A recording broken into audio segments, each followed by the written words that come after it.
Hi, I'm Stacy Hyde and I'm back for another episode of Better Financial Health in 15 minutes or less. And today I'm going to talk about something that most people don't want to think about, and that's divorce. Because when you enter into a marriage, the hope is that it will last till death do us part, and we hope that is a long time away. But we also have to be real that half of marriages in this country end in divorce, and unfortunately we're seeing a lot more of what we call gray divorce. That is people divorcing after age 50 and maybe after 25 or 30 years of marriage. And I think it's very important to understand what gets divided. So maybe one spouse worked, one spouse stayed home with the kids, but any assets that are earned during a marriage, so that's retirement accounts, pensions, other savings, investments, maybe starting a business, those are all considered marital assets and are subject to division.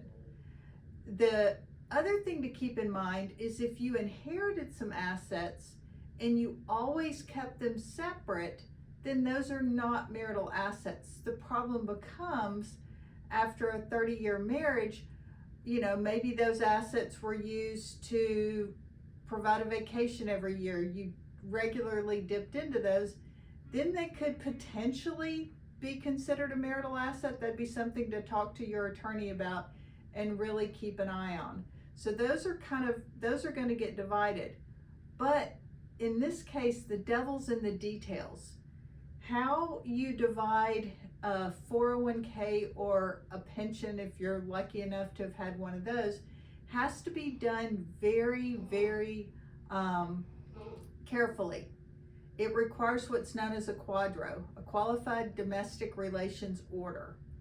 And those are complicated, partly because most attorneys are not super comfortable with them, and they have to be handled very meticulously to make sure that the account gets divided properly. Oftentimes the divorce decree will say that the assets are going to be divided, but the document has to be prepared to go to either the pension provider or the 401k or 403b provider. One thing I would encourage you, if you're in this situation or know someone who is many of the large record keepers, that's the Fidelities, the Empowers, the Vanguards, they've kind of gotten sort of threw up their hands and said, this is crazy. We go back and forth. It takes a long time. We're having to charge all these fees that our plan sponsors are not happy about. So now they've created portals that have sample language that you can provide your attorney that says, okay, in order to divide my 401k, this is what the court order needs to say. That will save you so much money and so much going back and forth arguing over. For example, with Empower, they have one fee if the attorney drafts the language. If the attorney uses their language, the fee's like 10% of the other fee because they're not having to get their attorneys involved to review it, and it makes it much simpler.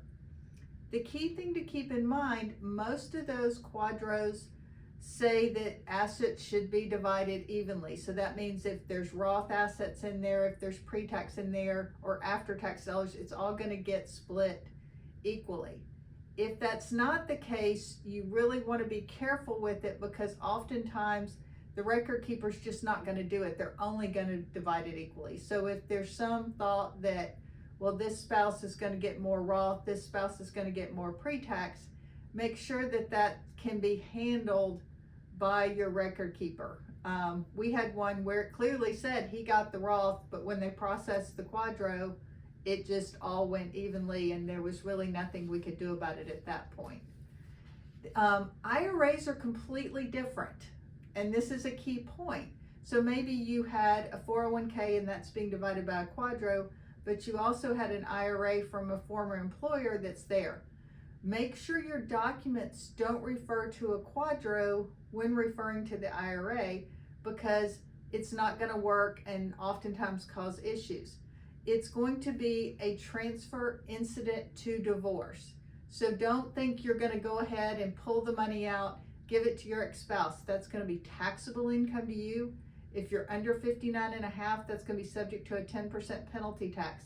It needs to be handled properly with whoever holds your IRA. So that means that your divorce decree needs to say that it is to be divided and what percentage is going where. And so you get that. You have your ex-spouse open their own IRA with their preferred financial institution, and the assets are transferred. A key point here, and this is a little nuanced, is if your ex-spouse that separates, they cannot contribute to that IRA, even though it's theirs, in the year of divorce. So they'd need to have another IRA that if they're making contributions to contribute. After the year of divorce, they can contribute to it. It is their IRA, but in that first year, it needs to stand on its own. I think that's likely so that the IRS can track that with the Form 5498 and they know exactly what's going on there. So that's a key point of contention. And the other thing that you want to make sure of is that you remove your ex-spouse from bank accounts, credit cards, in particular life insurance beneficiaries, 401k beneficiaries. Because if you don't and something happens to you, those assets are still going to go based on what the beneficiary designation. There is some catch, like for example, Tennessee has a rule that says if you're the ex-spouse and it wasn't updated after the date of the divorce, it's going to be disregarded. But I think Tennessee may be a little bit unusual there, and that only applies to specific accounts. It's not going to necessarily apply to life insurance or things like that. And as you can imagine, ex-spouses are not likely to give back the money if it goes to the wrong person. So really make sure that you go through and you update all of those things. Also, if you have powers of attorney and you no longer want your ex-spouse to be your financial power of attorney, you need to update those as well. So that's really important to stay on top of all of that. And I know we've covered a lot. We are actually going to be posting a couple of these checklists to the Envision Financial Planning Facebook page. If this applies to you or you have a friend that you want to share this information with so that they can share it with their attorney. So I actually hope this doesn't apply to you, but if it does, we want you to be prepared. And if it doesn't apply to you, but you have a friend or a family member that it does, you can pass this information along to them. Thanks for tuning in. This has been another episode of Better Financial Health in 15 Minutes or Less.